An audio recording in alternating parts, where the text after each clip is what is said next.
So the 17th IYPT is slowly coming to an end, and we are now at the moment of choosing one winner and two second places. These are the rules in the IYPT regulations. As you know, there are 3 teams in the final, and they are the following: Germany, Poland, and Slovakia. There is a table in the regulations saying exactly how the teams should appear in a fight, a physics fight as we call them. And this now means that for today, Germany will be reporting. In the first stage, Poland will be the opponent, and Slovakia the reviewer. So may I, by introduction to the teams, ask the German team to stand up and greet the audience, please.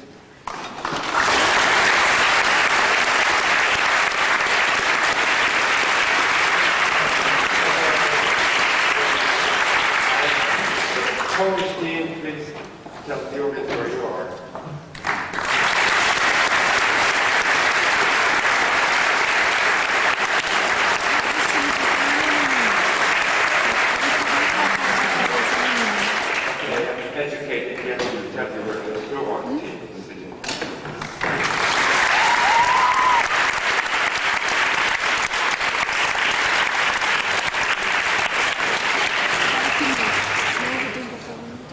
Before starting the real event, I would like to introduce the jury of the final, a jury that has been elected, chosen by the local organizing committee. I will be sitting out there on the far end of the first row here. Secondly, McGillivray from Australia.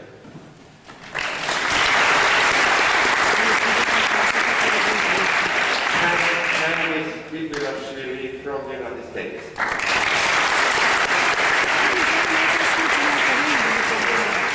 Matti Rajamäki from Finland. And Ginting from Indonesia.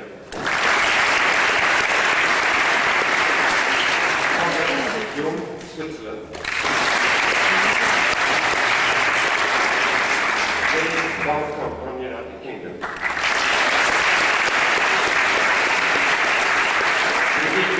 Pagana Hubbard from Austria. Kwon, Korea. And the 10th member of the jury, Valentin Lobichov from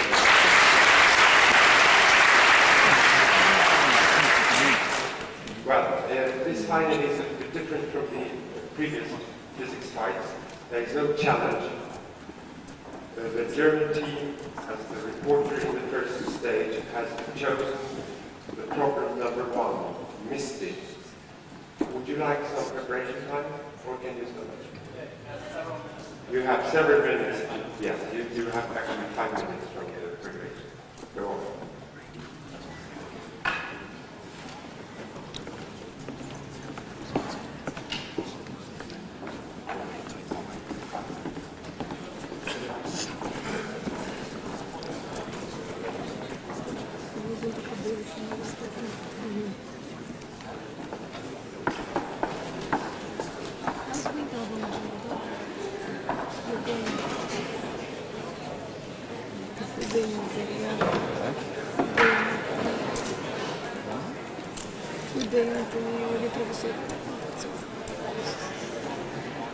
Na verdade é que o cara fala demais, eu acho que eu sou bobo. É? Então, É assim, né? Com uma cara muito de maçã. eu queria matar ele já no início, mas como não tinha justificativa, eles exigiam, eles iam me matar. Eu queria matar o cara do meu lado, É o finlandês? O burro.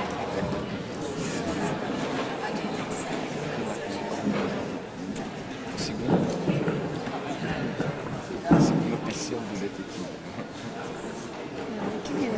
É, isso que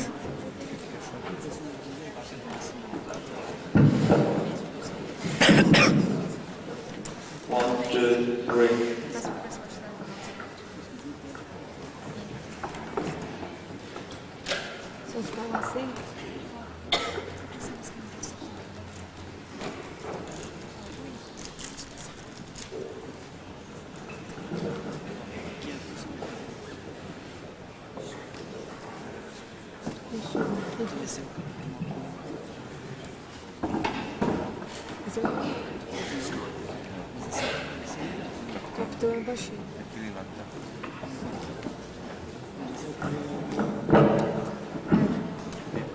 Você ganhou.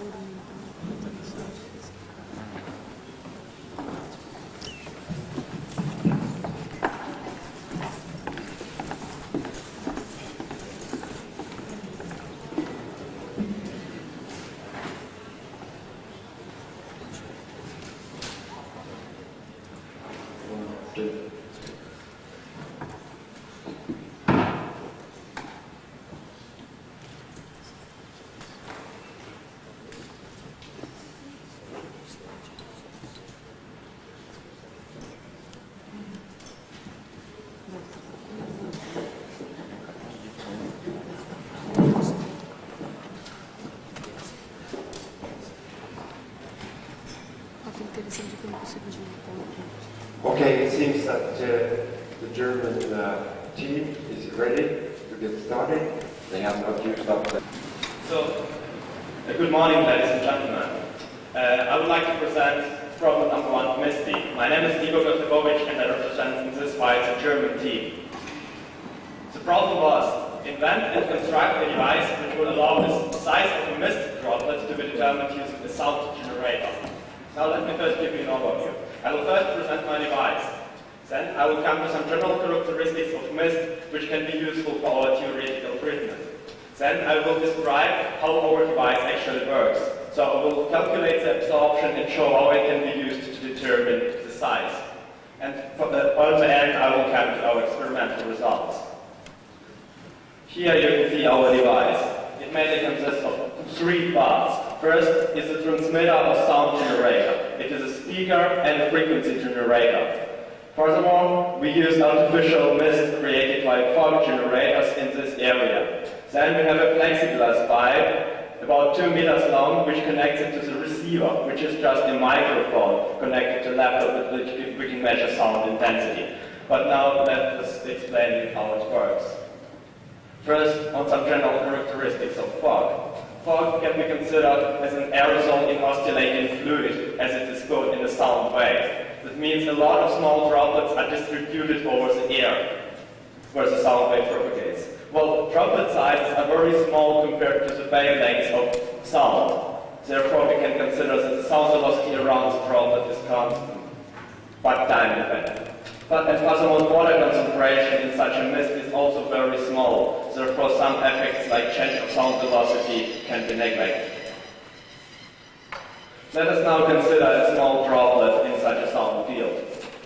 The sound wave has an oscillating velocity, v wave. At the beginning, the droplets rest. Therefore, some float around velocity, which is given by the difference of the wave velocity and the droplet velocity, would cause a frictional force F. This frictional force would accelerate the droplets, and therefore the droplets would be excited to a forced oscillation. Now, we can describe this in a complex plane. If we consider that the velocity of the wave is given by the following complex vector, which is shown here by the red arrow, which represents this angular frequency omega, then we can write that the acceleration of the droplet is given by omega times v drop, where v drop is the velocity of one droplet. And we have to add y because it is perpendicular to the velocity of the droplet itself. Now, on the other hand, this acceleration is given by the force acting and by the mass of the droplets, which is written here. And the force, as I've shown before, is proportional to the flow around velocity to the related velocity. Now we can calculate the phase shift between the oscillation of the droplet and the sound wave. It is given by tangent speed, phi is the ratio of both velocities. And we get this expression which is dependent on the radius and the frequency. Now we can give the relative velocity independence of wave velocity amplitude. Now we want to calculate the amount of energy which is dissipated. The dissipated force is the frictional force due to viscous friction. The energy dissipated at one droplet is just given by the simple expression. And as the force itself is proportional to the related velocity, the energy dissipation will be proportional to the square of velocity. Now we have to take the mean value of this square over time, which which is given by half the square of its amplitude, as it is a sinusoidal oscillation. Now, to count the intensity loss, we have to consider a small layer of a certain thickness dx, where some intensity is lost. Now, this layer will contain droplets at concentration n, so n is given in droplets per volume. And then we get this simple expression as connection between n intensity loss and energy dissipation. Now, if we consider that the energy loss is proportional to square of the relative velocity, and square of the relative velocity is connected to the square of wave velocity amplitude by the expression before, we can rewrite using the intensity of sound itself, using this relation. Therefore, we get that the intensity dissipation is proportional to the intensity itself. Now, this is given by this formula. You see, it is dependent on the viscosity of air and sound velocity and some other parameters, but mainly it is dependent on phase shift. We see that the intensity loss is negative, the intensity change is negative, and it is proportional to intensity itself, which is similar to the Lampere-Bale law. So we will get an exponential decrease of intensity, which is written here. We call this factor I divided through I0 transmission factor or gamma fog. So because this considers absorption due to fog itself. Where k in the exponent is given by this expression. It is dependent on radius, which we want to determine, on the concentration and the frequency. Let me demonstrate these dependencies. First, here we see the transmission factor for some initial condition parameters dependent on the radius. We see it is strongly dependent on the radius. If the droplets are very small, almost the whole intensity is transmitted because the frictional forces are very small. Now, for very big droplets, we would get a lot of absorption. Therefore, we can use this effect to determine the radius, as it is radius dependent. And to come on the frequency, please notice that this range does not start at 0. It has some minimal value. And we see it is strongly dependent on frequencies for small frequency ranges, and then for very big frequencies it is almost constant. So if we consider the frequency dependence, we have to measure in this range between 3 and 9 kilohertz, because for very small frequencies we would not distinguish this value from 1, and for very big frequencies it almost remains constant. Now, there are also other absorption mechanisms, because intensity is even lost if there are no droplets. This can be damping in air for some geometrical reasons. For example, in a spherical wave, intensity will decrease this distance. Now, the correct formula for the transmission factor would be gamma fog times gamma 0.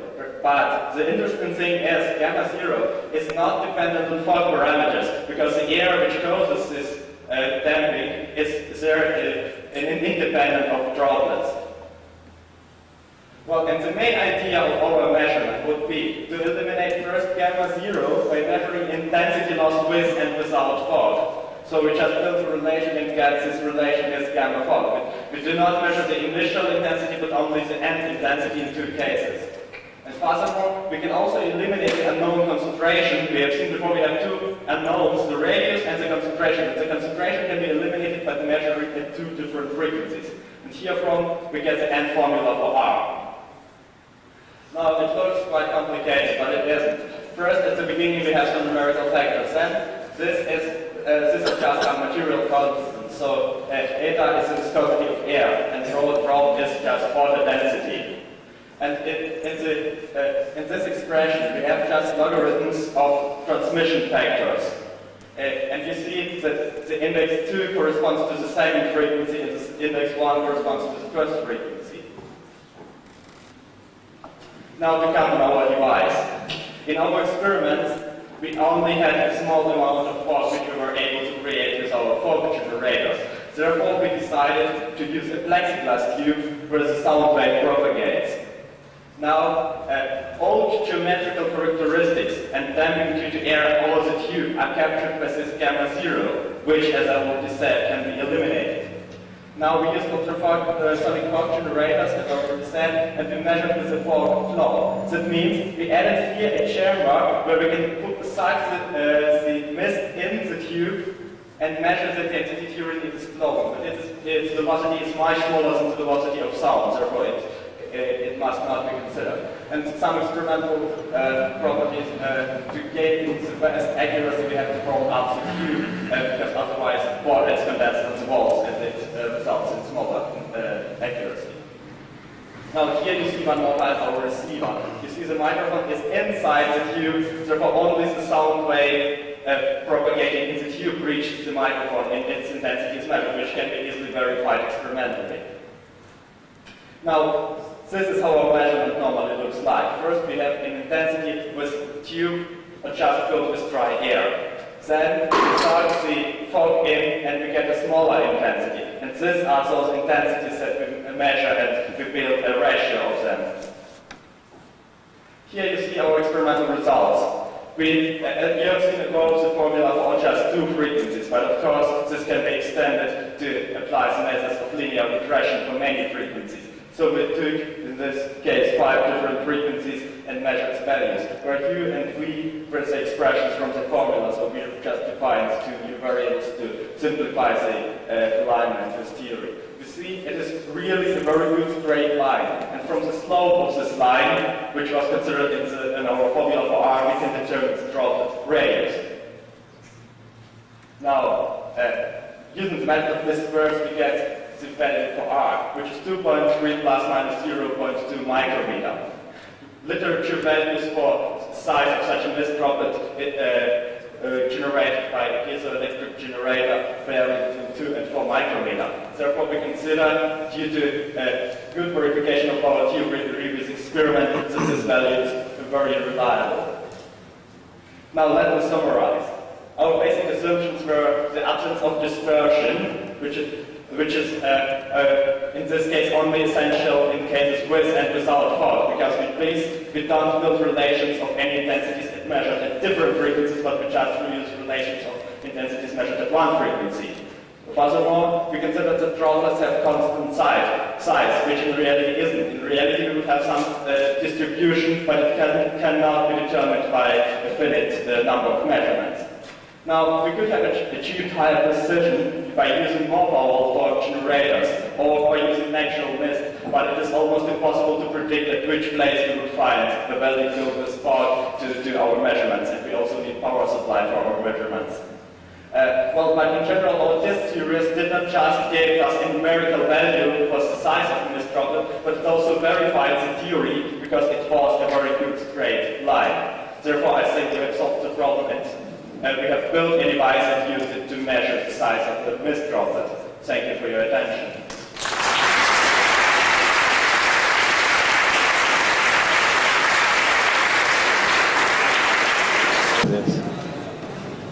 Good evening, ladies and gentlemen.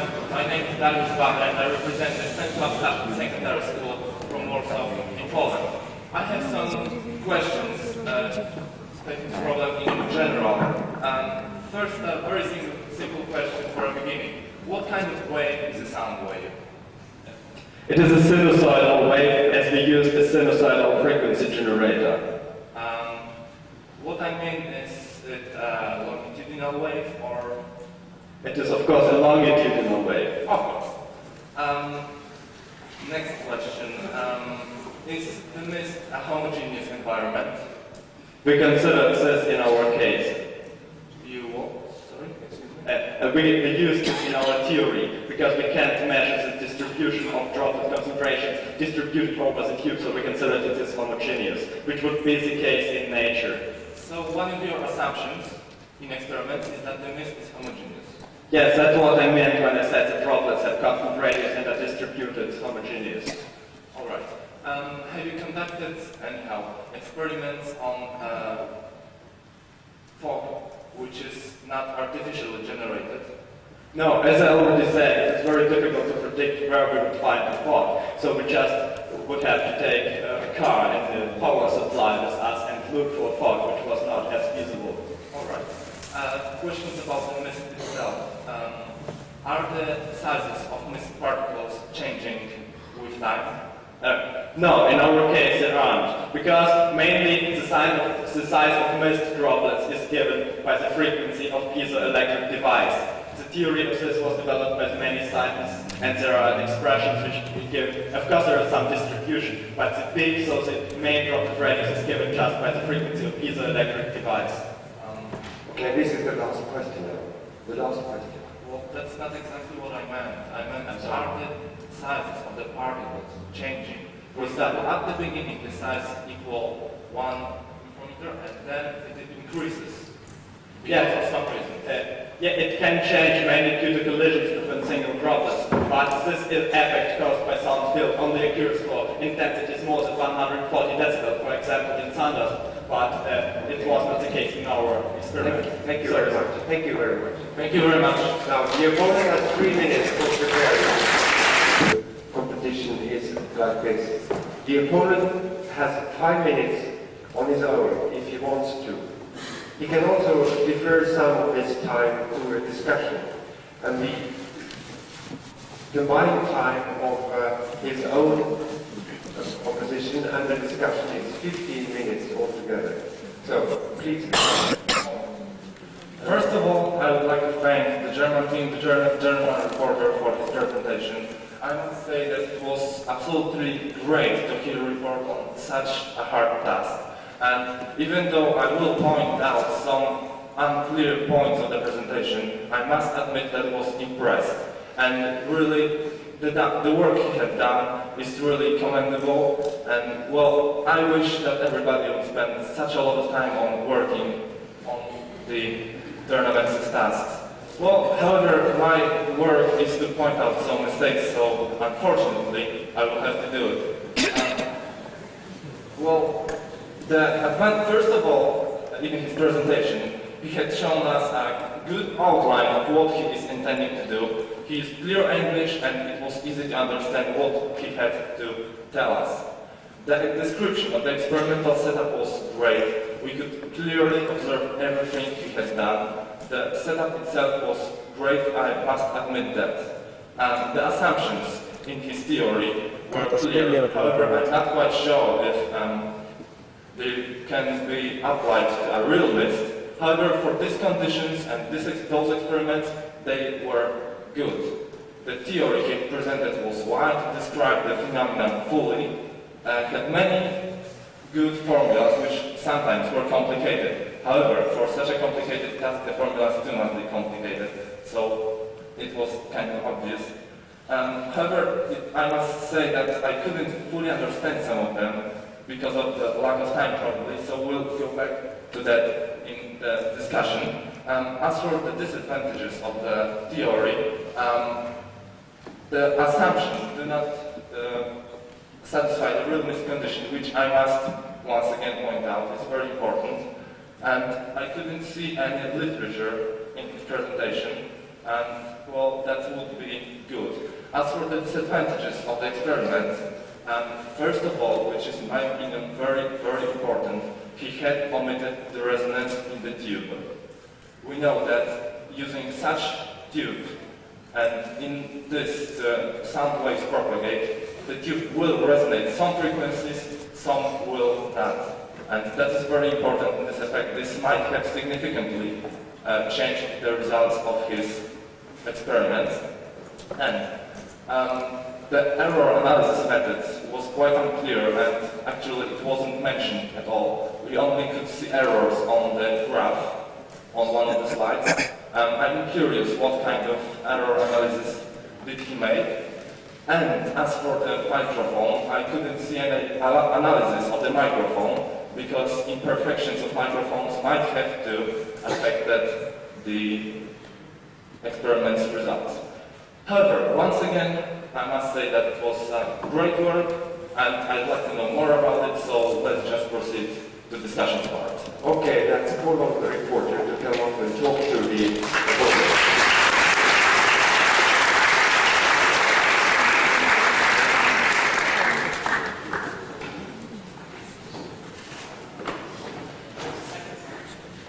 Could you be at the stand there, or would you like to? Okay. Yes, thank you very much for your proposition. You really figured out some points which I could have explained, or because of time I didn't explain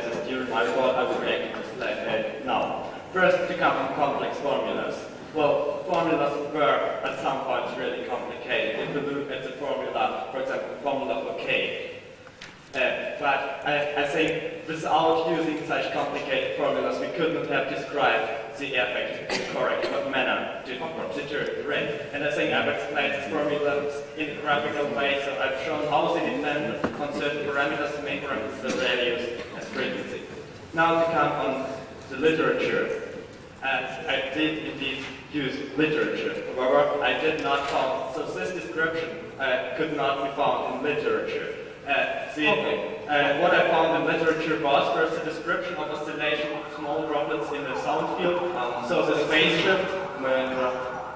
First, you could tell us later, but first of all, I'd like to know, have you considered the resonance effect of the tube? I would like to react on this. Can we have the slide with gamma 0?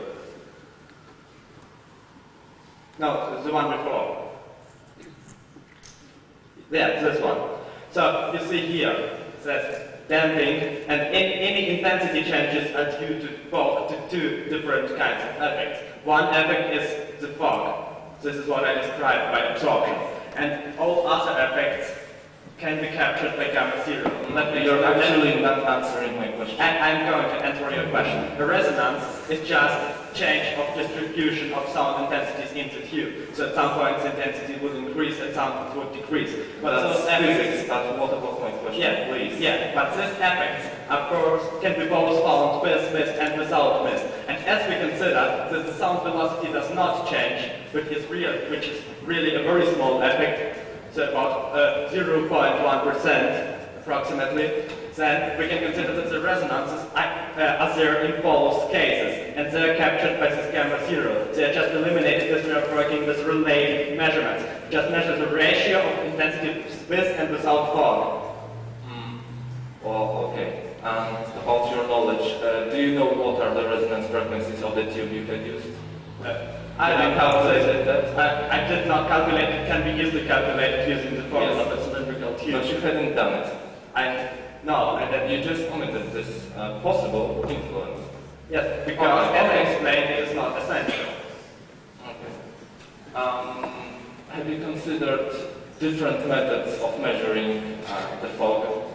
Any of them? Or have you just used this device? Measuring the radius of the droplets. Well, this is the only method which I know using the sound generator, so this is our solution to the problem. There are, of course, other methods. What can be found in literature is mostly microscopic photography, but it is quite complicated. We didn't do this. All right. Do you think that the sound wave you have generated in the tube had displaced the particles of the mist, and therefore neglecting your assumption of homogeneity of the mist? If the frequency of the sound was accidentally a resonation frequency of the tube, the particles would misplace. The mist wouldn't be homogeneous in that case. No, I don't think so. I think you don't think so? May I answer you with many comments on it? Well, in any case, if there is a resonance or if there is not, at any point, the sound velocity is changing sinusoidal. And this sinusoidal oscillation causes a sinusoidal oscillation of droplets at one place. They would not be displaced, but just oscillating. The mist particles wouldn't be displaced if the resonance frequency, the actual frequency of the sound? Only in the range of oscillating amplitude. So, okay, there would be displaced in vertical direction due to gravity, but it says it's the only effect. And we calculate only due to gravity? The sound wave wouldn't displace? Sound wave, the displacement by sound wave is described by these oscillations. No other effect of displacement would be present if the frequency was the resonation frequency of the tube. As I already said, even if it is a resonance frequency, we would just have different amplitudes at different places. But these are still oscillations. So the mist still would be homogeneous, in your opinion? Yeah. Okay, It will. that answers the question. Thank you very much. May I perhaps react on your other question considering the experiments? I'd like to know, did you make your mist artificially? Did you try different mists made artificially?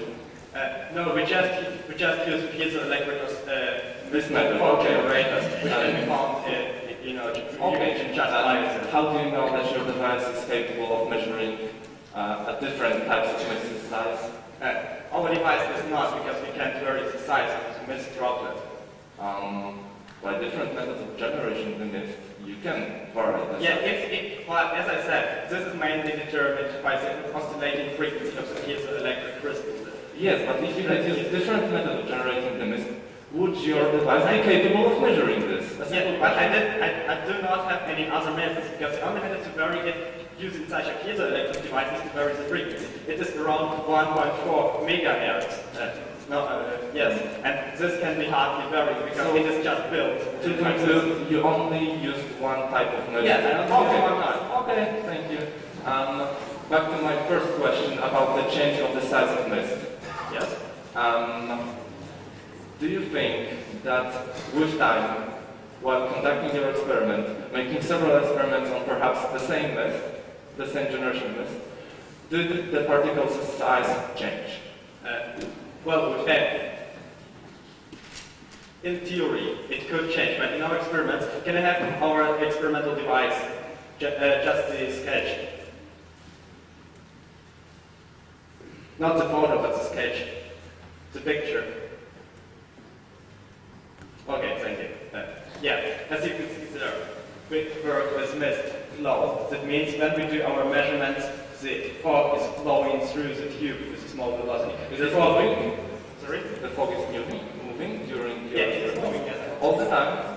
No, not all the time. So first, the tube is not filled with fog. There is no fog at all. Okay. And then we do our calibration measurements with dry air. Do you make your measurements while the fog is moving? Yeah, and then... And what speed is the fog moving with? We can see it in the video. It is smaller than 1 meter per second. Therefore, it is Smaller than 1 meter per second? Yeah, therefore it is much smaller than the sound velocity. That's right. Therefore, it is these are always other droplets. They are always creating new droplets. Therefore, the size remains Okay. Back to my earlier question, which you hadn't answered actually. What is the range, theoretical, if you hadn't made any mistake? Okay. What is the theoretical range of your device? What sizes of mists could it theoretically measure? Can I please count the dependence of the transmission on droplet radius? No, above. Just up there. Yeah, here. You see this dependence of transmission factor on the droplet size. You perhaps would not be able to distinguish this value from one if the radius of the droplet is very small, so much smaller than 1 micrometer. But such droplets are also very hard to Okay. Your device is capable for measuring, for example, the rain's droplets? rainfall droplets. No, Yes. because you see our graph goes to 100 micrometer, and at this point it tends No, but to it's a theoretical graph. Sorry? It's a theoretical graph. Yeah, sure. It is From your experimental. It is the base of our theory. It is because this theory is used in our experiments, and our theory predicts Alright. so for rain droplets, the absorption would be as big that we could not measure. Okay. Just give me a simple answer. What range precisely, not showing on any graph, your device has? Sorry? Excuse me? What range precisely or more or less your device has from this size of nanometers to this size? In which range that we could measure. So I consider So that just please give me an answer. Just like 10 nanometers. okay, so we can see at the beginning there's 2 micrometers around here. I can suppose that From zero, not from 0, but almost from 1 micrometer to let's say 50 micrometers. 50 micrometers. Yeah. All right then. Back to the errors of your measurements. Yeah. Could you please show me the graph when there were errors? Okay, let me comment on this. First, you see we measure for different frequencies, where U and P is defined like following. Excuse me? Yes. Okay, thank you. So, now we see that the error, here we consider the errors of logarithms. And we see that the horizontal error is always equal. This is because the relative error of voltage measurement, which is under the logarithm, the relative measurement of it almost remains constant. Therefore, and if it builds a logarithm, then the related error becomes absolute error due to the property second order. Therefore, the horizontal error is always equal. Now it becomes the vertical error bars. We see that this measurement is less accurate than the first one, because here we use higher frequency, so these are points with higher frequency, these are points with smaller frequency. And we see if we divide it by the square of frequency, then the error range would be strongly dependent on the frequency. Therefore, measurements with big frequency are more accurate due to smaller errors, but they also lie closer to each other and cannot be used to determine the line. That answers the question. So with your device, you cannot measure the real mist size, because the real mist size is from 2 nanometers to 200 nanometers. So your device is not capable of measuring that. Well, I didn't say that. You said that your device is capable of measuring from 2 nanometers or less to 50 nanometers. Real micrometers, of course. My mistake. And the real mist size is from approximately 2 millimeters to 200. Yes, so there's an easy way to vary our device with different sizes, because our absorption is strongly dependent on the distance which the sound travels.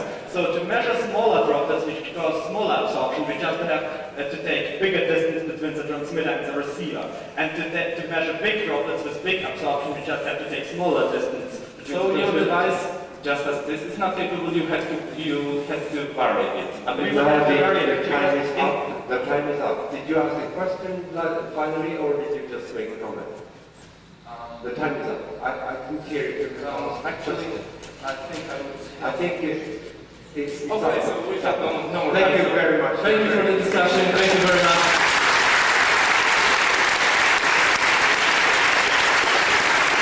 So, ladies and gentlemen, my name is Dani Jamba, and for the team of Slovakia, I'm going to review the task. My first question is to the referent. Imagine you're hiking, and there's a cloud down there, and you think your device, would you be able to measure the size of the droplet? Well, the main difference between fog and cloud is mainly bigger droplet sizes and bigger concentration. So we have to vary this device and use smaller distance between the transmitter and the receiver, but it would be possible. Because in the real fog, I don't even need the tube, because entire space is Okay, thank you. The tube. Do you think that the sound with a frequency of 5 kilohertz, with a wavelength of approximately 6 centimeters, could enter the tube you used easily? if such a sound frequency enters the tube? Yes. Well, we didn't do measurements with very small frequencies. We only did measurements with these ranges due to some characteristics of our absorption function. Therefore, I didn't consider this case. Okay. Further, what is the effect of reflecting the sound in the tube? Did you consider this effect in your theory? Well, this is mainly the same effect as resonances, because resonances are colored but are created by the reflection at one end of the tube. And therefore, I also already answered this question, that it is captured by gamma zero and it does not change if you pull the fog again. Okay. Further, did you really make experiment with only one radius of droplets? Yeah. Please answer quickly, because I have more questions. We did it in the sense that we did not vary it, but there were different droplet sizes due to some certain concentration distribution. Okay, further, how do you know that your device gives you good answers? Did you compare it to some other answer, result? Well, I've shown you the literature value. It was this first verification and the second verification. There are formulas obtained by other scientists how to derive the droplet radius from the frequency of each electric device. And we have compared it with the data of our device, of our fog creator, and it was quite a good fit because our value around 3 micrometers. Thank you very much. Now the reviewer has 2 minutes for preparing his report. Okay, so ladies and gentlemen, my name is David Jamba, and I'm going to review this task for the team of Slovakia. So first of all, the referent. I would like to point out that this problem was really difficult, and I really admire the team of Germany that he managed to handle such a difficult task. He managed to show us the extent theory of the whole problem. Further, he described their experiment and clearly said what was measured and how was it measured. This is, I think, very important. And also, he limited possible improvement of their device. But they had some also negatives, like they assumed homogeneity of mist, what I think is bad assumption, and they didn't really show that how can they do that. Further, they didn't make many experimental data, and this is mainly for the mist, since they use only one type of mist, but is probably the biggest drawback or flaw of their device. Further, their results were not verified by other methods or measurements, and the answer to this was that it fit their theory, but I'm not really sufficient. I didn't find sufficient explanation of that. Further, they didn't come with sound reflection in the tube, and I think when the tube gets humid, the reflection has a big effect on this. Further, they didn't clearly say the accuracy of the device, and also the implementation in real world would be rather difficult. Opponent. I have to say that I really like the work of opponent. They showed that the homogeneity of mist is important. Further, they pointed out the reflection in the tube. Further, they said that more types of mist should have been measured. What is the really main point as I found it. They also mentioned the errors in measurement and measurable space of droplets. They mentioned that this device has limitations. But they have also some negatives, like they don't ask for verification by other methods that range from literature, and I found it also very important. And also the important was that they didn't really think about how the sound gets into the tube, of how the sound of such a big wavelength gets into the tube, and this was also like rather difficult to discuss or to see. Okay, so thank you for your attention. Thank you.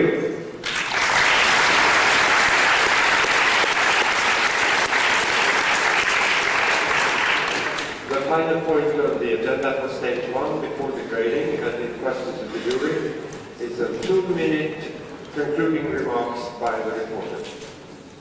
Yes, ladies and gentlemen, I would like to thank the opponent for his very interesting comments. We have clarified some questions for which I did not have time here in my presentation. I would like to thank the reviewer for his interesting speech.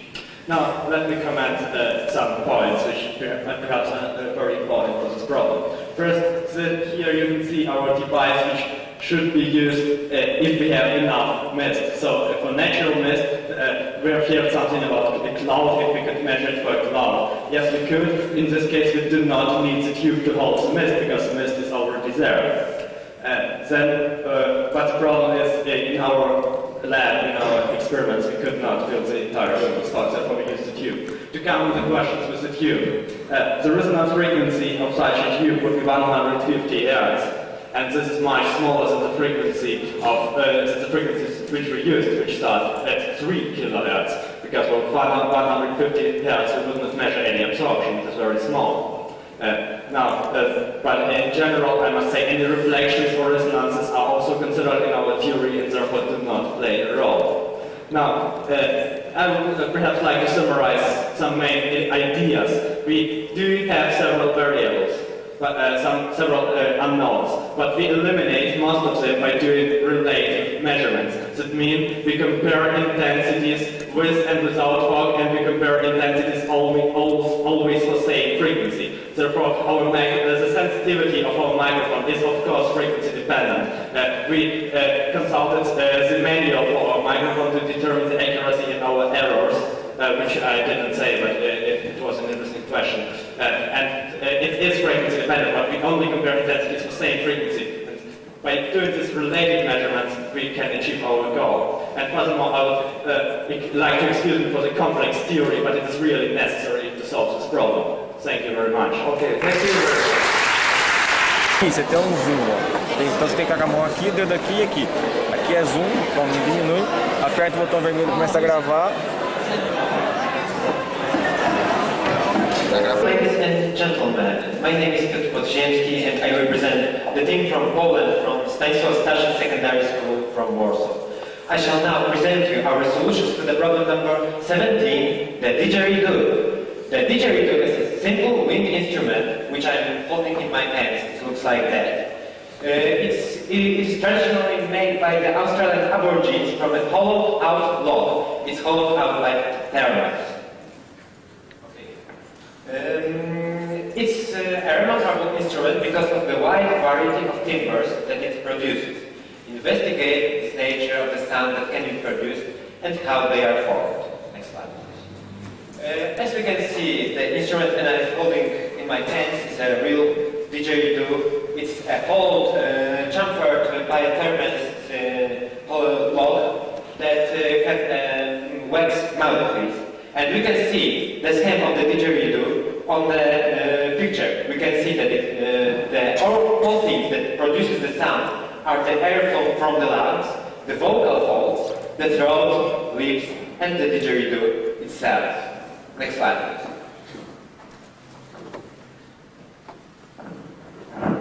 To solve that problem, we must consider three main things.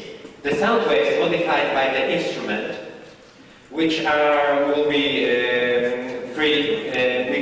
will take three cases: the smooth interior and the straight didgeridoo, the smooth interior but the widening didgeridoo, and the third case, the rough interior, and because it is crucial for the problem. The second case will be the motion of players' lips, tongue, and cheeks, the sounding mechanism, the lip valve, and changing the volume and shape of a resonant cavity by cheeks and tongue. And the third will be the sound waves generated by the vocal folds and throat. So let's go to the first stage. The smooth interior straight didgeridoo. In that case, we have got a pipe. Let's consider, is it a pipe open end or the closed one? Next slide, please. We can suppose that the didgeridoo is a tube closed on one end by lips. In that case, standing wave, the resonant wave will appear when we raise oscillations of frequencies that can be shown by this equation. But sometimes the Aborigines hold the didgeridoo and closes the lower part of it to near the floor. So the frequencies defined by the second equation for the half-pipe resonator also have effect, and that resonant frequencies also appears. Next slide, please. When I was making the explanation of the phenomena, firstly I have transmitted the white noise through the didgeridoo with smooth interior, and I have observed that the distance between each resonated frequency is like 1 to 3 to 5 to 7, and that is the case, the commented case of the equation which I have shown you previously. Next slide, please. So at first, let's see the frequency characteristics of the waveform and the spectral view of it.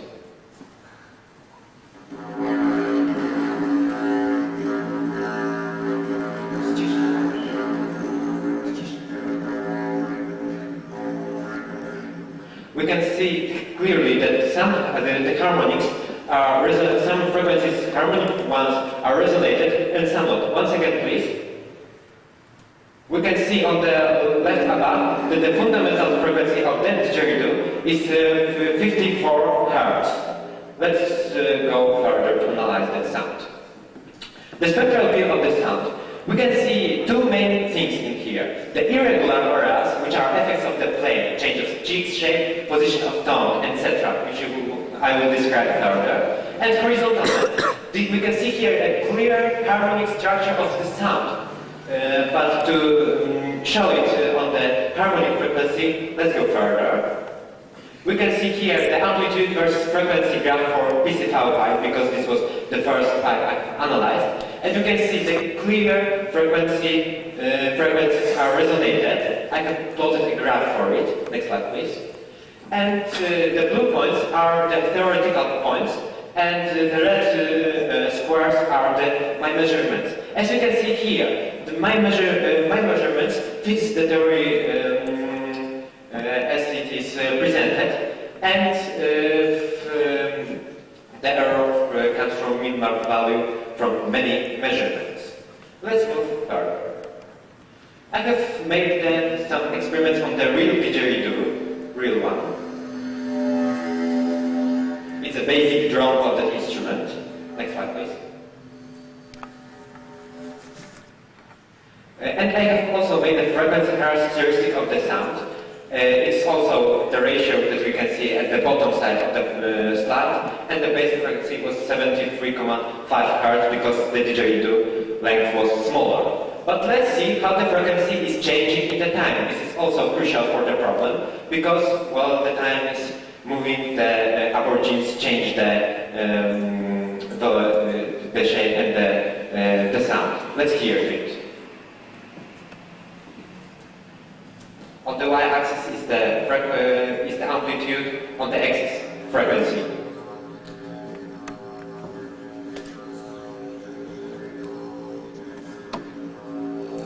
Here I can increase the amplitude of my sound, and we can see that some frequencies are amplified as well. Next slide, please. The second case, the smooth interior and the widened didgeridoo. Next slide. In case when the didgeridoo is widening, as we can see on the picture, we can assume that the didgeridoo is a vessel horn. In that horn, resonant frequencies are equal to that equation. And what we have from that equation? Next slide, please.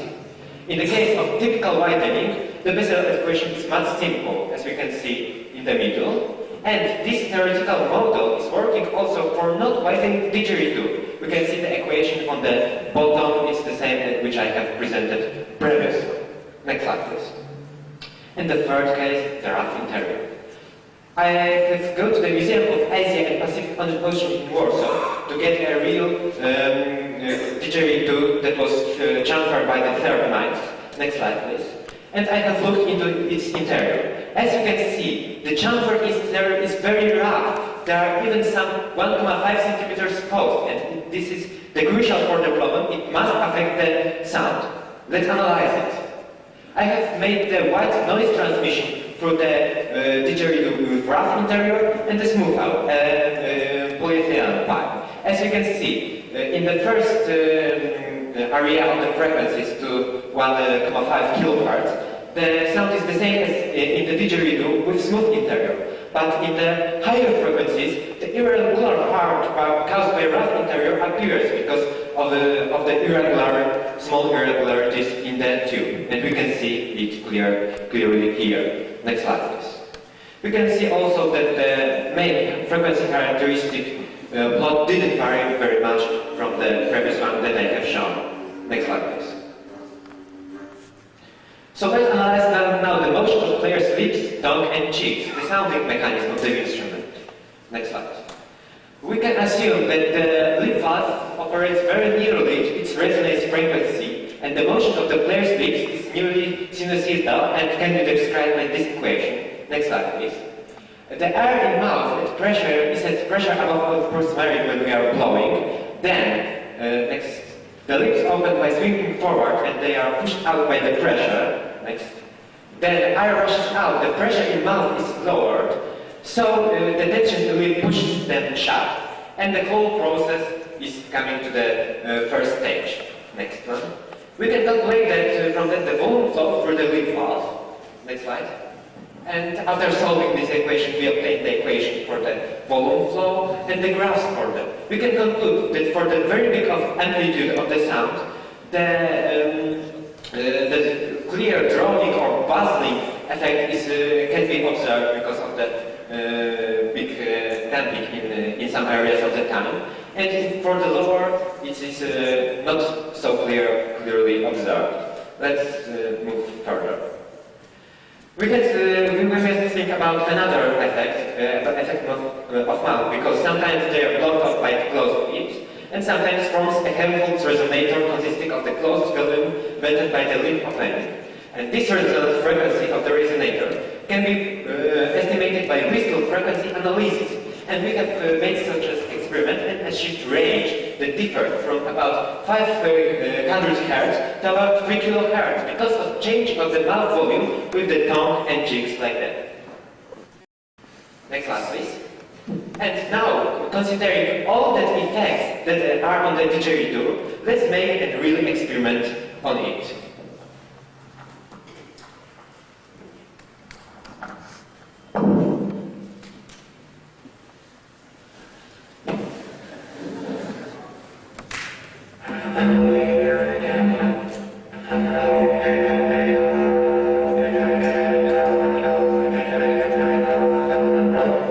This was the normal sound of the didgeridoo, and this is the reason for the name of itself, because I was saying to the instrument the didgeridoo sound.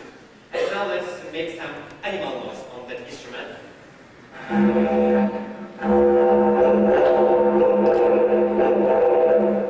This is a disco party.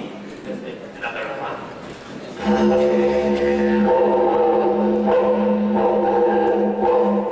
And sound of the, maybe the sound of the crow.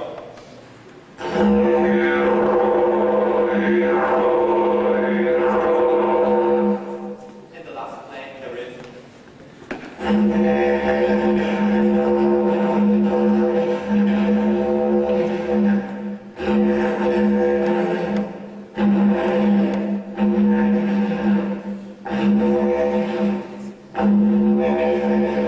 Sorry for the comments.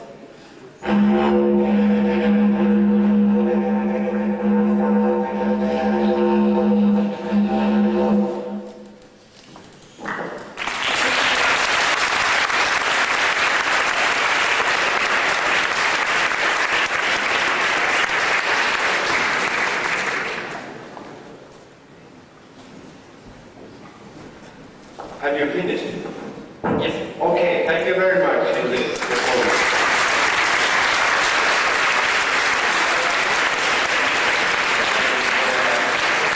Now I invite the opponent to put questions to this board. Please. Dear jury, ladies and gentlemen, my name is Peter Zayas and I will be the alternate from Czechoslovakia for this task. Basically, we have a good presentation. I would like to ask some main points. How do you exactly define nature of sound, which is stated in the problem? Okay, the nature of sound, let me clearly explain it. When we are blowing the air from our lungs through the lips, we are making them pass like that. So, when we put it into the front of the didgeridoo, and tighten it, and there will be a frequency of the resonant one on the tube, the sound is made. After giving them some differences between the tongue and cheeks, and giving the vocal voice, these three main effects varies the sound of the didgeridoo. So, when we will consider those three effects, we will get a very big variety of sounds that can be produced. Okay, thank you very much. And then you were saying that there is some kind of effect of vocal folds, Yes. and the lips. Yes. Is there any theoretical result for this? Sorry? Is there any theoretical result? Yes, as I have presented, there is an equation for the lip movements because they are moving like sinusoidal, and I have calculated the volume flow, and from the graph I have. Yes, I don't see the vocal folds in that picture, and No, they are not for the vocal. That's for the way we're going to discuss. These are What is the acoustic quality of didgeridoo? the quality. You mean the The acoustic quality of didgeridoo. sound quality of the didgeridoo, because we are opening the front the didgeridoo. This is in the musicians, in the acoustical. This is the didgeridoo. It can be plus minus or plus plus, but I will describe maybe in the discussion. Okay, thank you. Thank you very much. That's the end.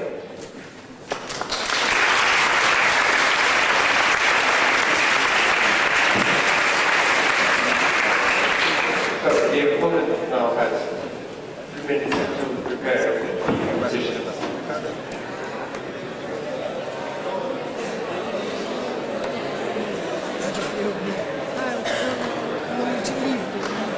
Ele já pede desculpa antes. Vou se foder, relaxa. Já tá ajudando.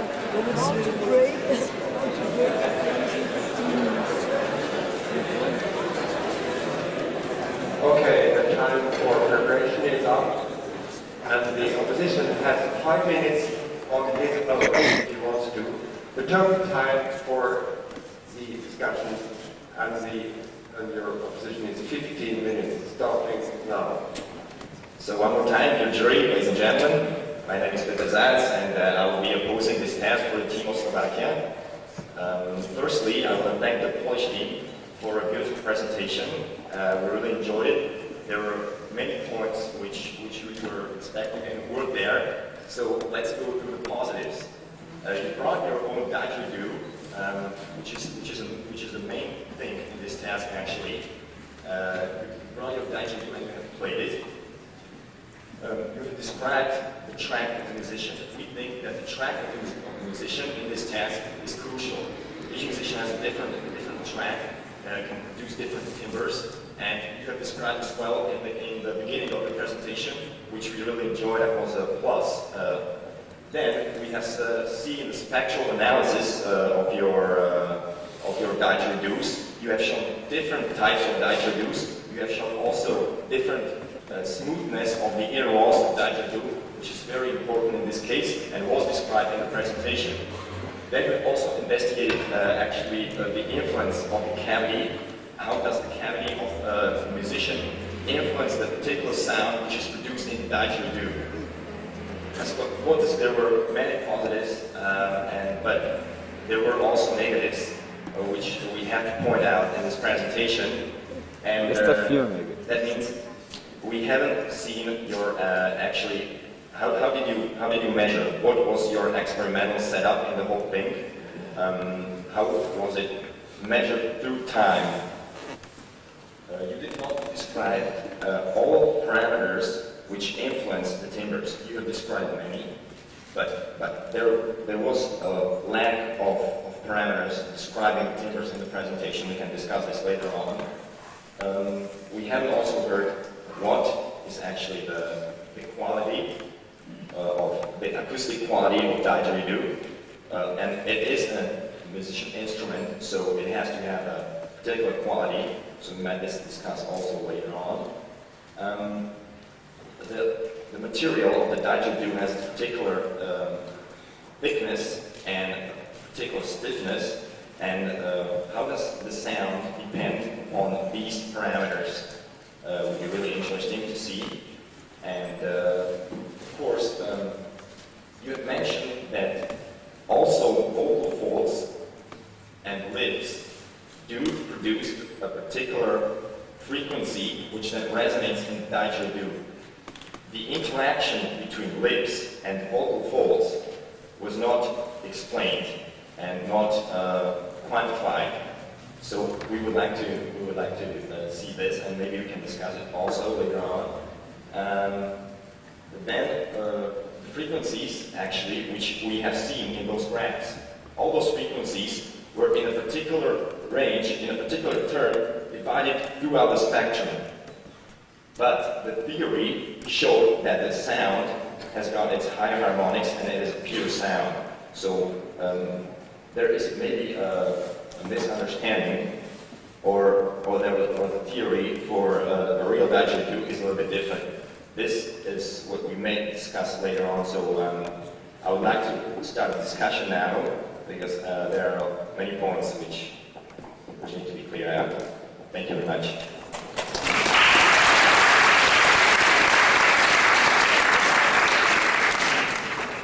Okay, so let me first about the overall theory of the overall things about your presentation.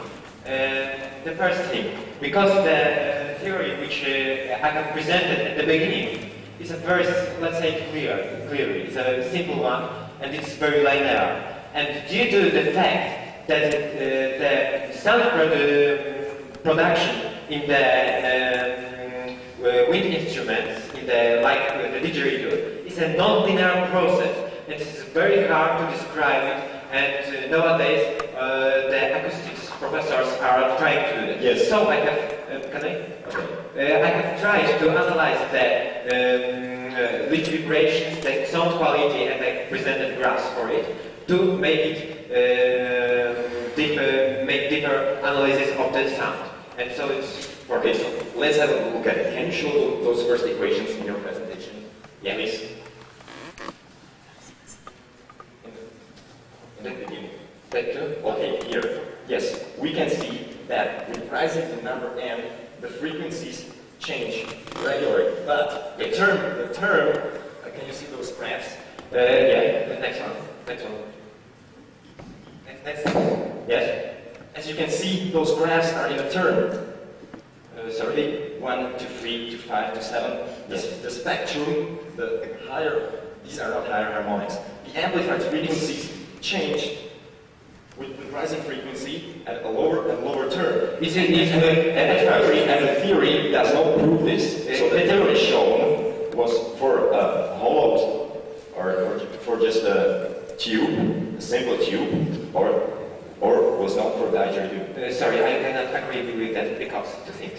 The graph is a logarithmic scale on the x-axis, so this is the first difference between the next, as you can see here. This is the logarithmic one. Yes, this is a logarithmic scale, right? Yes. And when we have the 1 to 3 to 5 to 7, it was made by the white noise transmission through the didgeridoo when one end is closed and one end is open. Not for the pipe, but for the didgeridoo. It wasn't a play on the didgeridoo. You could see the graphs for the normal play at the next stage of my experiment, of my presentation. Next slide, please. Well, yes, you have just told me that the theory is so hard that even the smartest acoustics couldn't derive it. And you have shown equations in your presentation. The very simple What are one. the equations? So the equations do not support your experiment. They are supporting the next one, please. Next. Sorry. Next. Okay, The one with the rapid, with the rapid tempo. Next. Okay. Next is going I'm going to discuss other points. Is it possible for a musician to control the timbers? Is it possible for a musician to control the timbers by his vocal track? Yes. As you have, you mean the vocal track, vocal folds and lips. How it is possible to control the timbers? Okay. What do you have to change in order to Let me change the explain. timbers? Let's first consider a lip movement. A lip, because of the basic and the first drum. Okay? Okay. In the case of the lip movement, as I have presented, we are producing the buzzing sound of them. And when we are tightening the lips, the higher frequency occurs, and when we are lowering the tension, the lower frequency occurs. And when we will take our mouth to the tube, then after varying the frequency, we can find a resonant one and play the basic drums. And after changing the shape of the mouth of the area of the buzzing lips, we can modify and increase the frequency or decrease the frequency. It's the lips. Okay, yes, I agree with that. So, Yeah. you have explained that lips create some kind of a periodical change of pressure. Of course. Okay, and so how do vocal folds influence? And the vocal folds. Okay, let's move to the second one, to the vocal folds. With the vocal folds, it's like in this, let's say, singing in a pipe. We are making the drum with our lips, and then we are saying some words like wah, or just simply singing in the tune. So two frequencies are made into the instrument. The one from the lips and one from the vocal folds. Okay, And so the frequency actually which enters the instrument is some kind of interaction between the frequencies of vocal folds and of lips, right? in some particular situations, when we are making the animal sound, in case of normal droning and the normal sound, we are not using the vocal folds, So only it comes from the lips. And this is for the main riff, which we could hear at the beginning of the IYPT this year. Okay, we have also heard in the beginning of IYPT that tongue plays a specific role. What role does the tongue play? The tongue? Yeah. Okay. It's a specific role when you, at first, as I said, your cheeks forms the chemical resonator, some kind of.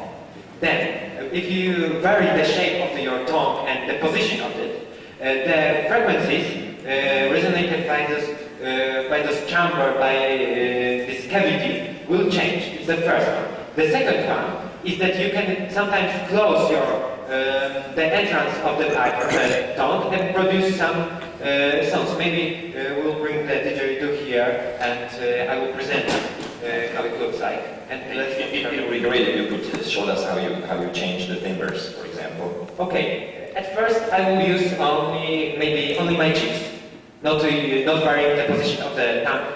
Okay? Okay, I'll hold the microphone for you. Thank you very much.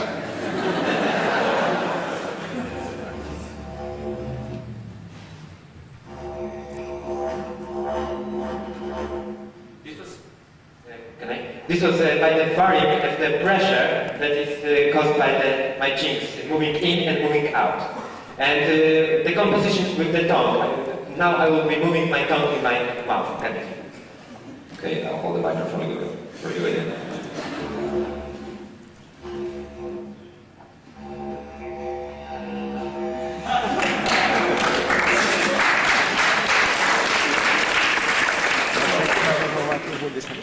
I have another question. You told us that didgeridoo may act as a closed-ended or an open-ended waveguide. Which?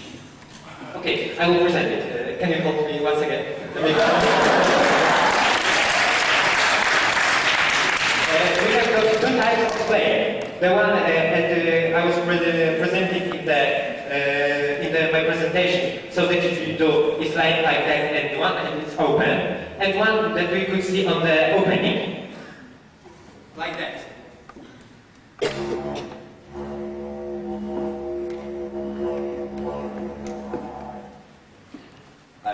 Actually, in that case, the didgeridoo is a little bit closed, and because of that, the sound frequencies, as you could see on the graph, appears from the second equation. They are not so big resonated in that case, but also appears.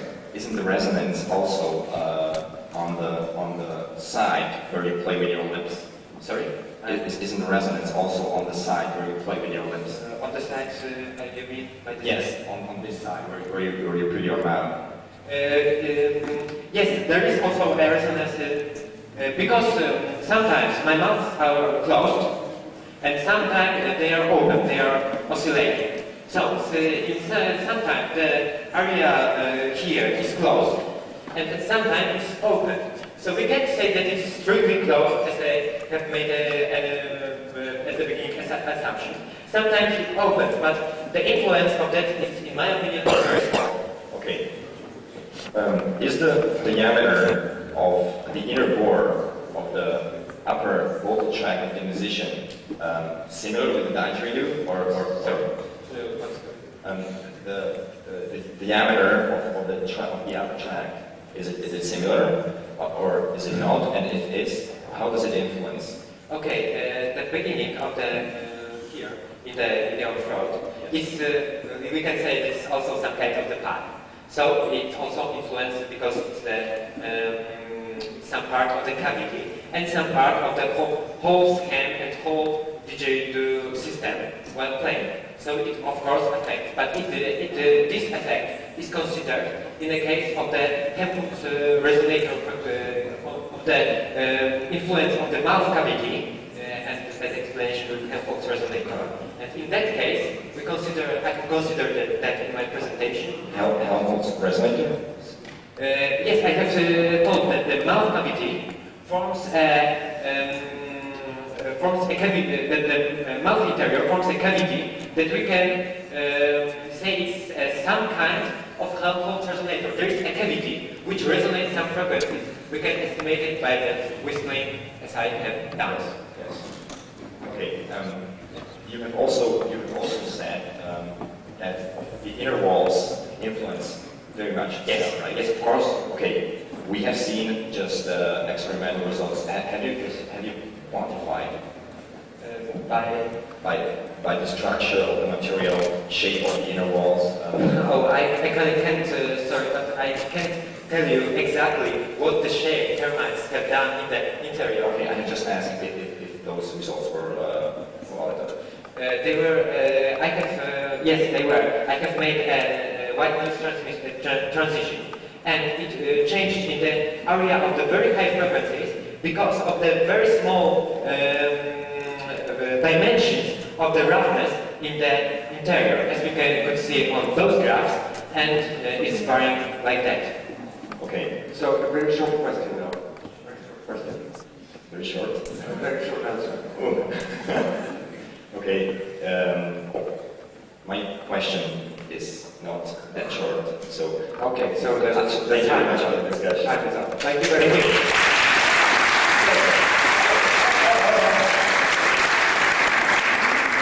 Stay on the stage. The reviewer will now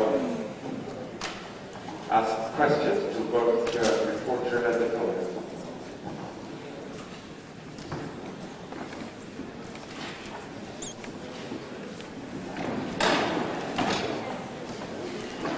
We have 3 microphones, so you can have one on your own. Would you like to be up there, or can you stand up there? You can be up there if you like. Just like here. This is one.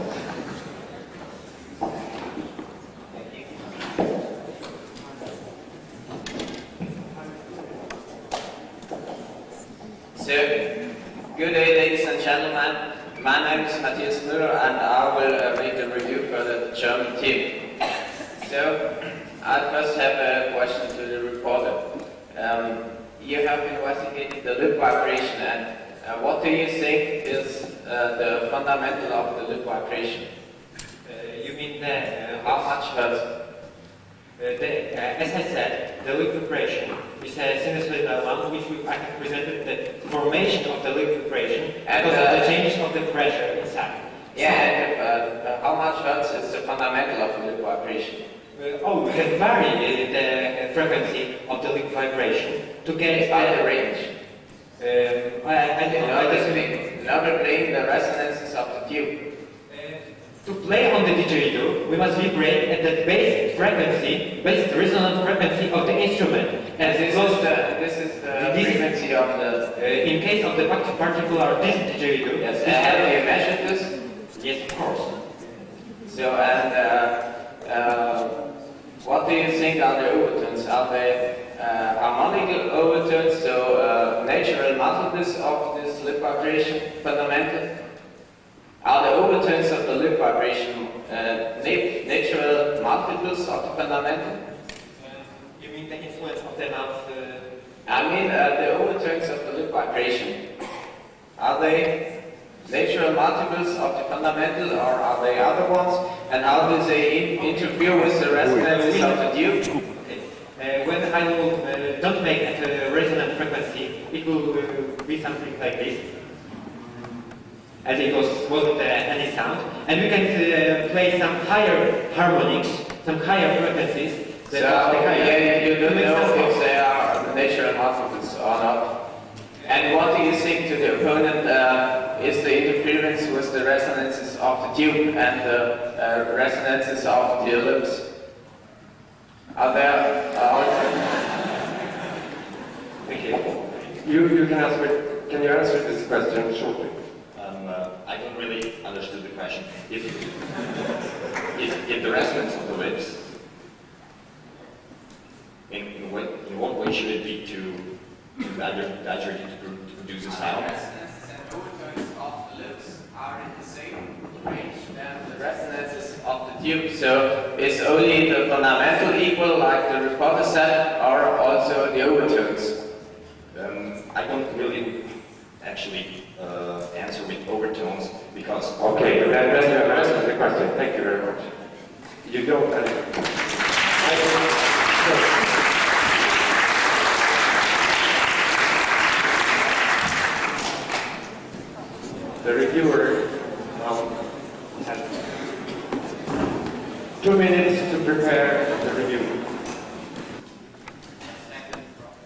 You have Que tickets. você levou todo mundo. Levou todo mundo. Que?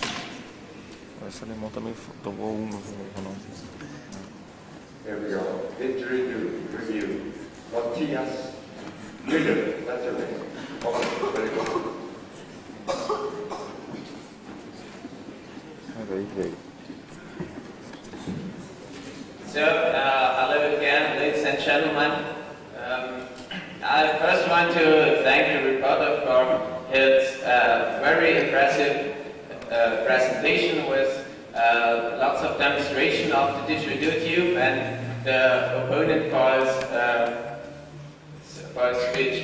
So, in general, we saw an impressive presentation with lots of measurements, very much plots. Also, they were sometimes a bit complicated, and he divided between lip vibration and singing into the didgeridoo tube. Also, he didn't come to all aspects of making sounds, and a bit the physics got lost due to this great show.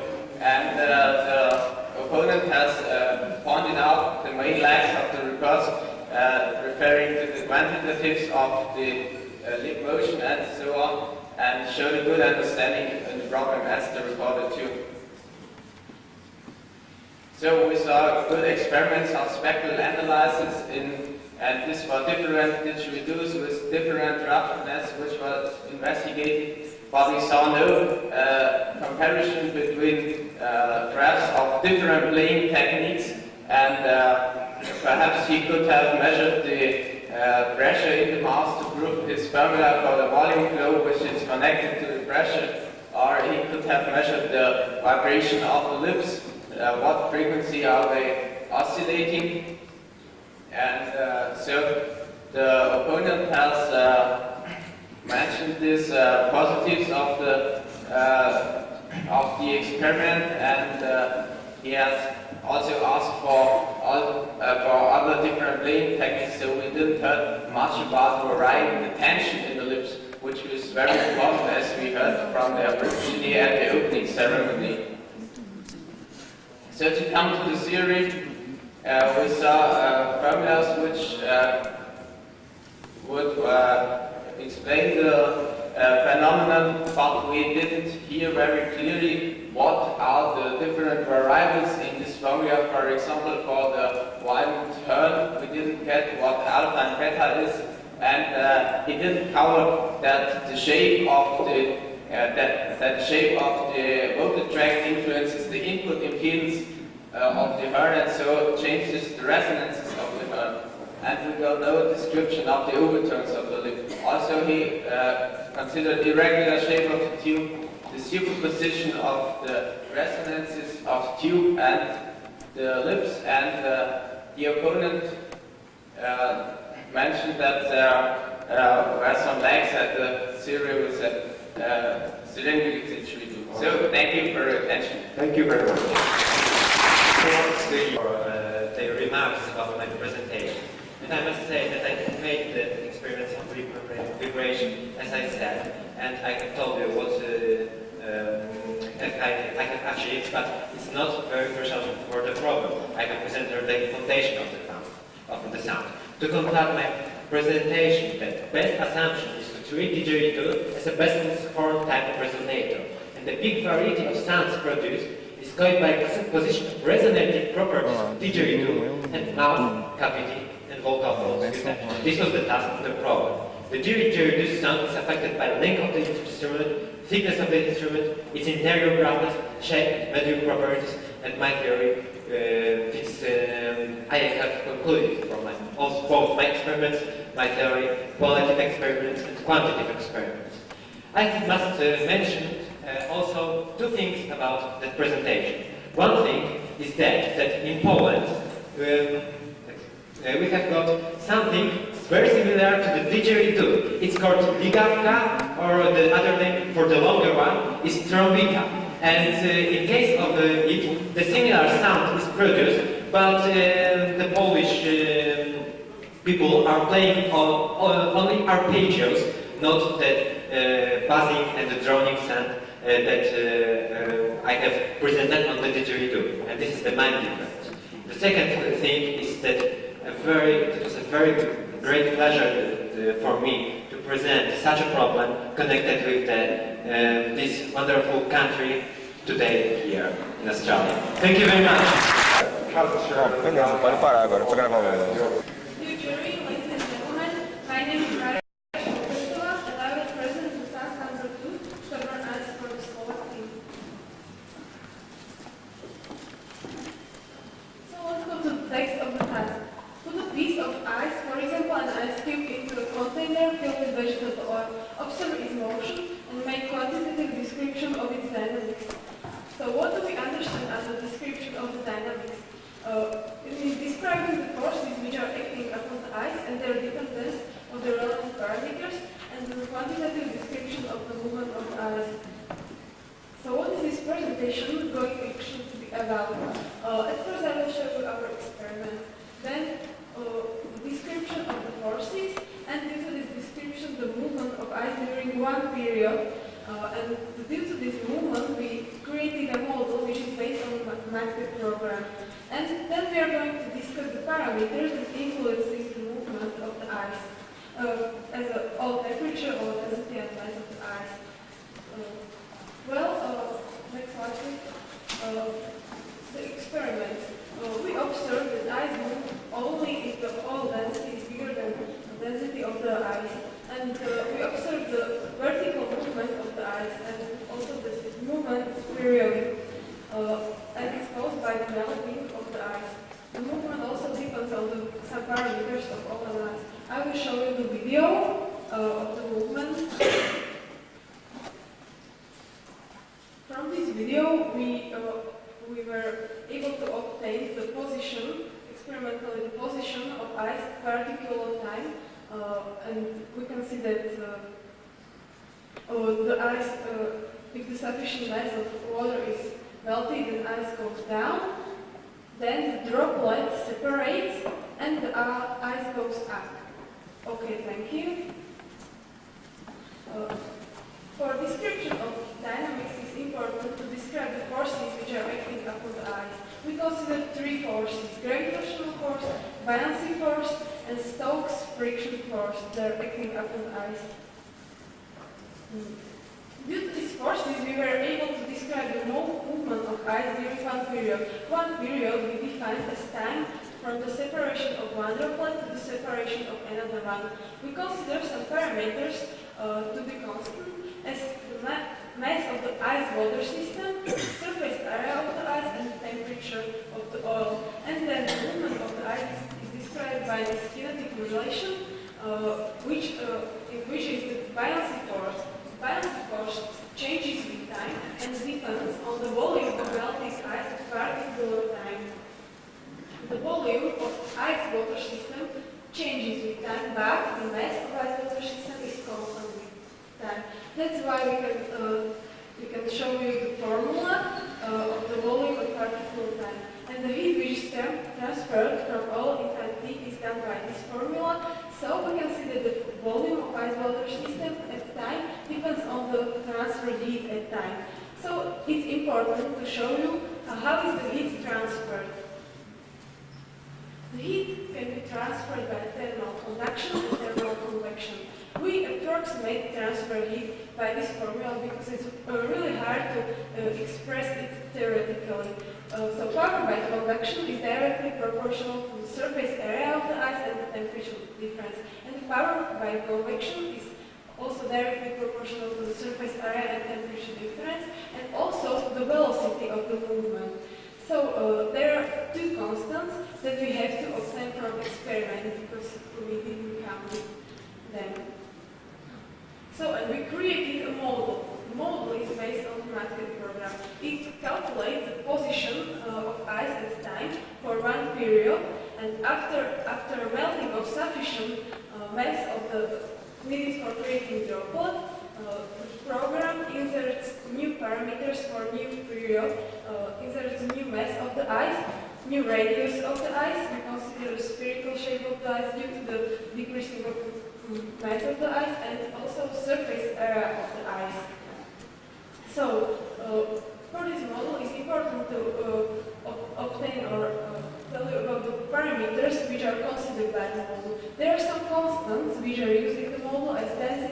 the water and ice, and temperature of the ice is considered to be all degrees Celsius. There are some parameters which can be changed in the model.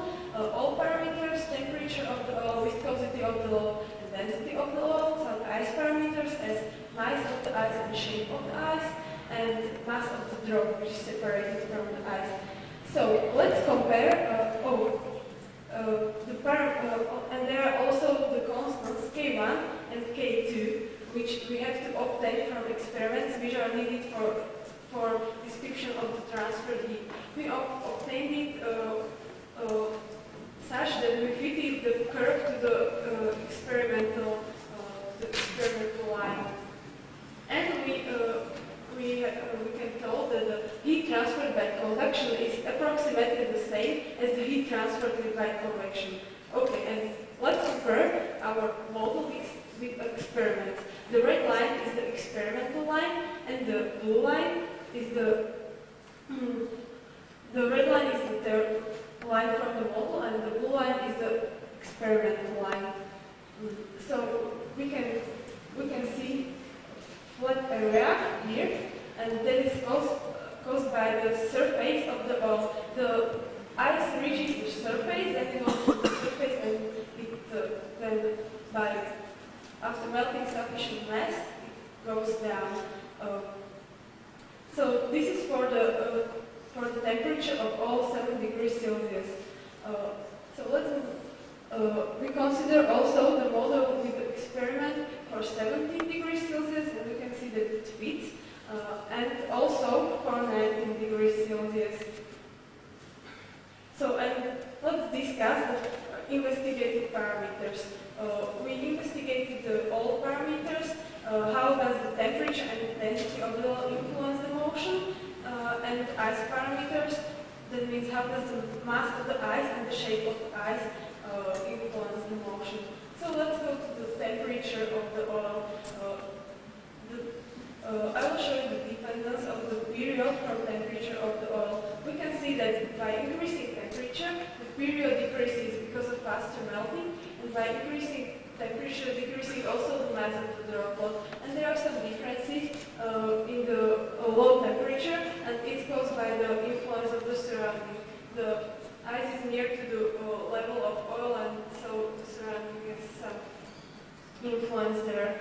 So let's go to the comparison of amplitude due to the temperature of the oil. So for low temperature, the bigger amplitude is caused by the bigger period, and for high temperature, the bigger amplitude is caused by the lower viscosity of the oil. So for the temperature, it's necessary to show you for which range temperature can be the stubborn ice phenomenon observed. So for high temperatures, the phenomenon doesn't occur because of the creation of water cover of ice, and that means the ice is too heavy and it sinks down to the bottom of the container. And for low temperatures, there is small melting of the ice, so that means the amplitudes are too big, and they are bigger than the container, so the ice also sinks down. And the phenomenon occurs for the temperature range approximately from 7 degrees Celsius to 30 degrees Celsius. So another parameter is oil density. The oil density affects the buoyancy force, and that means it affects the amplitude of the movement. And we have examined the three different types of oils and how the amplitude differs of their density. Okay, and then the parameters of ice. So due to the motion, the mass of the ice decreases because of the droplets. And by decreasing mass, amplitude increases, and the period increases also because there's a slower melting due to the lower surface. And for which masses does the phenomenon occur? So for small masses, ice falls down to the bottom because the overall density is too big. And for big masses, the movement doesn't occur because the ice remains on the surface, and the creation of the droplet doesn't have a sufficient effect that it will sink down. Okay, let's go to the shape of the ice. The shape influences the friction force, and we use the Stokes force, which is valid for a ball, and it also influences the surface of the ice if we have the same mass. So that means it influences the transferring. But we have done some experiments for spherical shape and for cube shape of the ice, and we can see that we can approximate also the other shapes by the spherical shape, because due to the melting, the other shapes are even more and more similar to the spherical shape. So the model could be also used for similar shapes. So let's go to the conclusion. We have examined all the parameters which are relevant for our test. We have done experiments with changing the parameters of the ball and ice. We have described the dynamics of ice movement, which is based on the forces acting on the ice, and we have created a model which uses this description and can calculate the position of the ice dependent on the time. And we have proved dependencies experimentally, and we have also stated conditions under which the stubborn ice phenomenon can occur. So I think we will conclude the test, and thank you for your attention.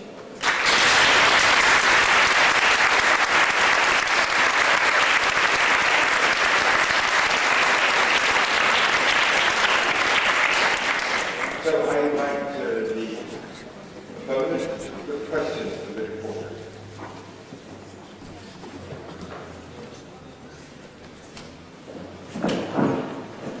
Yes, thank you very much. My name is Igor Kukovic. I represent the German team, and I will do the opponent for this test. I would like to thank you for a beautiful presentation, but I still have some questions.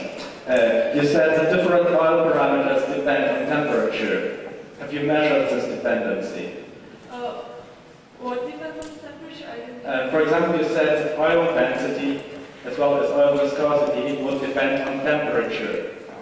all viscosity depends on temperature, and we measure the viscosity for each used temperature experimentally. And the oil density depends also on temperature, but we neglect this fact because it's relevant only for higher temperatures. And we have the limitation for the temperature, that means for higher temperatures the phenomenon doesn't occur. But you have plotted, you have shown us a plot dependence of the oscillation period dependent on temperature. Don't you think the change of oil density would strongly affect this oscillation? So the change of oil density is negligible for this range of temperatures. Okay, thank you. Have you considered surface tension in your model? Because you've shown us the two plots, and in one you said that the ice cube remained on the surface. Have you considered this in your model? Surface tension affects the mass of the drops which is separated from the ice.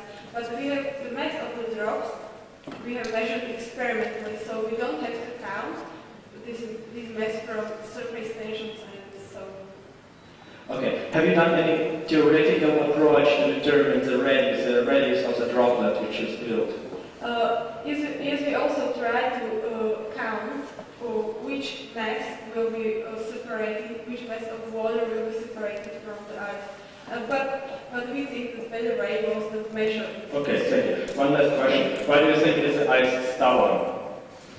Stubborn? So I think it's because it sinks down and then the returns up and then sinks down. So I think that's why it's stubborn. Okay, thank you very much. Thank you.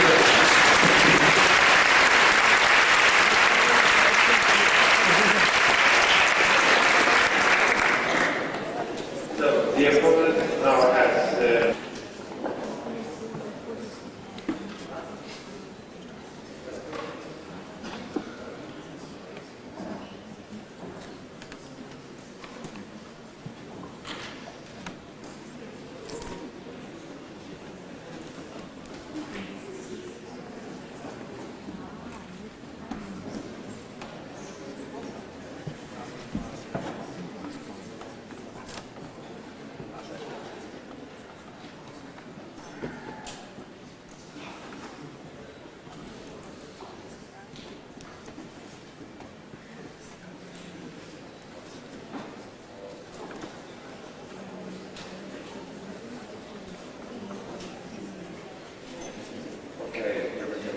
I'm sorry for some technical problems. Well, let me start. My name is Igor Kotlikovic, and I'm going to oppose the problem a star of ice reported by the Slovakian team. I first would like to thank the reporter for a very interesting presentation where a lot of aspects have been considered. Let me cover the presentation itself. It has a very clear structure. The overview was given already at the beginning, so we knew what we have to expect, and it was our expectations were actually fulfilled. Now, a lot of illustrative pictures were presented which explain the phenomena. They also explain forces acting on the cube. It was very important for the understanding the description of the dynamics. A video has been shown which shows the most interesting phenomenon, in this case, oscillations. And also data was presented, a lot of data, mostly in an appropriate way. There were also some negatives considered in the presentation. First, at some points, axis labels were quite hard to read. And motion and surface was not covered by the presentation, it was not contained in the presentation. Now, a lot of experiments have been done. It is an experimental problem, and clearly those experiments are crucial for the understanding of the effects.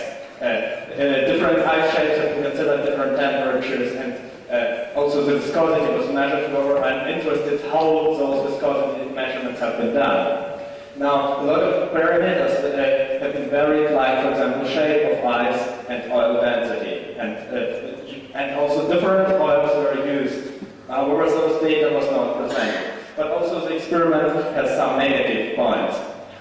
For example, I do think that the oil density and surface tension, which are crucial for the motion, because oil density is essential for the balancing force, and surface tension at the interface between water and oil is crucial for the size of the droplet. And those parameters are also temperature dependent, and therefore I just wonder how the reporter got such a good agreement between the simulation and the experimental results without considering these parameters. Furthermore, nothing has been said about error calculation and experimental analysis, how exact the density measurements was, and we have seen the ice at a density smaller than 900 kilograms per cubic meter. So we must conclude that this ice contains air, because pure ice has a density of 920 kilograms per cubic meter. And these air bubbles were also not considered in the description. So also it was said that both heat transfer coefficients were just determined by fitting the curve. So to get the best fit with the experiment and the simulated results. I don't think it is the best way in such a problem. Perhaps those parameters could have been determined in some other experiments by just putting the ice in and let it melt, and considering the mass which melts in a certain time. Now, also production of ice was not described, as already said. It must have contained air bubbles which could also affect the problem. Now let's come on the theory. First, forces of the cube were described clearly. There are three main forces. They were presented in a very good manner. Now, heat transfer have been considered, both effects convection and the conductivity were considered. So it must be noticed. It's very quality. And also simulation has been done. However, the simulation was used in not an algebraic approach, so we did not know if perhaps the time between two droplets could have been estimated algebraically. Now, the theory had also some negative aspects. First, it is the question, how big does the droplet become? Because it's very essential at which point the droplet leaves the ice cube, and this would be determined by some forces acting on the droplet. Furthermore, the motion at surface was not considered, and I still wonder why the agreement was as good at the point where the ice touched the surface, because at this point there's some additional force due to tension of oil. Furthermore, rotation of ice was not described, but it is not as essential because it's clear that it would to some other motions. Now, frictional force was only considered the sphere, so this topic was investigated experimentally by comparing different shapes, which was, in the theory, it is a negative aspect, but it is positive for the experiment. Furthermore, the influence of convection was described only by these parameters by this heat transfer coefficient. It was not told if it is crucial for the movement of ice. And also air bubbles which were contained, as I already said, were not considered. Furthermore, the temperature distribution in the vessel was not described, and no plot showed conditions for different phenomena. So under which conditions does the oscillation occur? Okay. Thank you. I'm going forward. Thank you. Sort of performance. Now we will have the reporter up on the stage also for a discussion which can take you at most 10 minutes now. And can you please hold the microphone a little bit away from you? It's difficult to hear. So maybe it's better if you put it on the... Thank you. I think that's better. Okay, now. Could you please remind your points? So, at first I will say something about the measuring of the viscosity of the oil. We have calibrated cylinder-shaped container, and then we measure the viscosity of the oil due to the friction, Stokes friction force. It was for each used temperature. It was measured for each used temperature. And also to the mass of the droplets, which are separated from the ice. So, of course, the surface tension is there important, and the surface tension depends on the temperature of the oil, but we do not have to consider the surface tension because we measured experimentally the size of these drops. So we also try to count how big will the drops be, but we measured it experimentally, so we do not have to consider the surface tension. And it was also measured for different temperatures. Okay, thank you. But you said viscosity changes with temperature. How would it affect the oscillation? Because perhaps you could show the plot of oscillations. I'll show you the movement. dependence. Just as I'll show you for example, it affects the amplitude of the movement. I'll show you the dependence of amplitude to the temperature. And in the temperature, there's included also the viscosity. That means if you have higher temperature, you will have lower viscosity, and that means higher amplitude of the oscillations. Okay. And can you perhaps tell us what were the initial parameters in the simulation? So the density of ice, for example. The density of ice, it was, I don't exactly remember the number, it was 891, I think, kilograms. So it was quite high precision. There were air bubbles in the ice, so that's why it's... But how did you measure the density of ice with such a high precision? We measured the density of ice by... we measured the volume and the mass of the ice, and then we have... But how did you measure the volume? Did you just put it in some liquid? Or? Yes, we did, but we don't put there one piece of ice, but more pieces of ice to... So this is average density is a lot of ice cubes. Yes. And have you tried to simulate the ice motion for a slightly different density? Density of ice. Yes, we did. And actually, that's a parameter which can be changed. Can be also changed in our model. Yeah, is the result then similar, or does it differ quite a lot? Well, it's quite similar because there is only a small range of the densities which can the ice have. So there's a small range of densities where the ice oscillates. No, we didn't understand. Sorry? There's a small range of density in which the ice changes. So. And there's also a small range of densities in which the ice oscillates because it has to be bigger than the density of the oil, but and lower than 914, which is the... Yeah. So the Campbell solution just told us that the first condition for oscillation is the ice density is smaller than the density of oil. Sorry? You said that the ice density should be smaller than the density of oil. So it moves upwards at the beginning. Yes. And then it has to move downwards during this oscillation. So what is the condition under which it would then turn downwards? There was the condition is that the sufficient mass of the water must be melted. It was on the, well, it was in the presentation, and I think it's slide 7. There's a volume of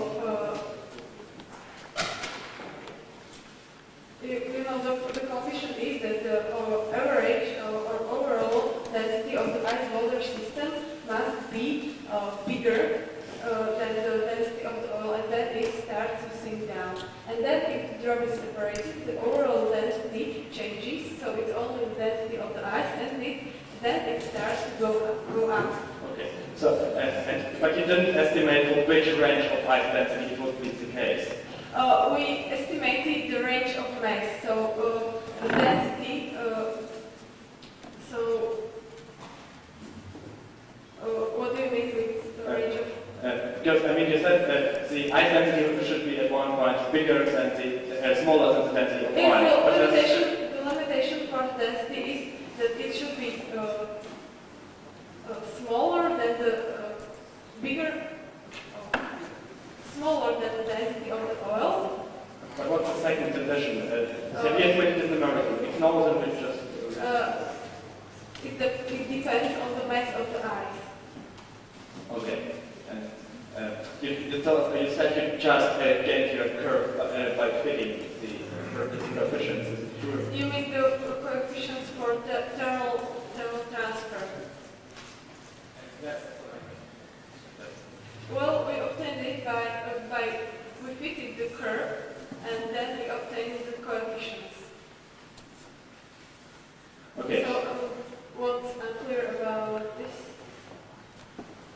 Well, because I already mentioned that it is just by introducing some coefficients, we are able to get any motion just by fitting the coefficients and obtaining the curve which fits. And that's, well, I personally have a problem with this approach because we could have measured the influence by coefficient by other experiments. Well, we use the method of small squares. Okay. And we were able to obtain these coefficients by fitting this curve. We can see from the fit for which curve fit as the best one, and then we were understand which coefficients are in the fit curve, and that was this coefficient. Thank you. But perhaps you have observed that for especially for big hot temperatures, the water layer is built on the ice surface. Yes, this. Yes. Have you estimated how this would affect the change of mass and of average density of your ice water system? Well, we haven't expressed theoretically, but we have observed that the ice falls down due to this curve. So then, if this layer is built, then the ice just falls on the bottom. Yes. Okay. And could you perhaps, because you mentioned that your ice contains air bubbles, how did this affect the motion of ice? Well, the air bubbles affect the density of the ice. So that's one. Was there any other effects? Because such an ice cube, or in your case sphere, containing air bubbles is no longer homogeneous. Don't you think that air bubbles leaving the ice would change the density dramatically? If one air bubble leaves the cube, then there is some kind of... Yes, it's true, but I think this affects the motion less than is our accuracy of measurement. So I think it's not important. Isn't that very small? Perhaps you have a video of such an air bubble living with the ice cube. You don't? I think we don't have such a video. Because then that's why with such air bubbles, it's quite improbable that the theoretical, that the experimental curve would be like such a smooth one. But it does not affect the movement so much. Okay. Thank you. And could you please say something? How did you heat your oil? Well, we heat it by putting to hot water and then we by putting to hot water. So the whole vessel was in the hot water. Sorry? The whole vessel, the whole glass cube Yes, it was. was put in the hot water. Yes, it was. And then you put an ice cube in. At first it was shaped or something like this. Then the temperature was distributed to the all the mass of the oil. So, by putting to hot water. So the whole vessel was in the hot water. Sorry? The whole vessel, the whole glass cube Yes, it was. put in the hot water. Yes, it was. And then you put an ice cube in. At first it was shaped or something like this. Then the temperature was distributed to the all the mass